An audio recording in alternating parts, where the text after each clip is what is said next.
സമസ്തക്കന്നേറെ സേവനം ചെയ്തോരാ വന്യർ മറഞ്ഞല്ലോ.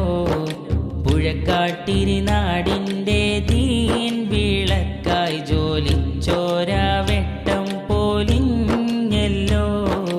അലം ഉടയോൻ്റെ ഉൾവിളി കേട്ട് മുഹമ്മദ് ഉസ്താദും പിരിഞ്ഞല്ലോ.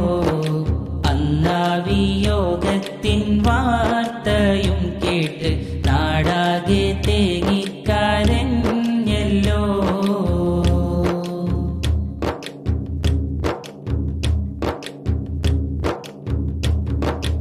ഇഖ്ലാസ ജീവിതമുദ്രയാതാക്കി ഇൽമിൻ വഴിയില സമയങ്ങൾ നീക്കി സൗഹാർദ്ദം നാട്ടിൽ നിലനിർത്താൻ നോക്കി.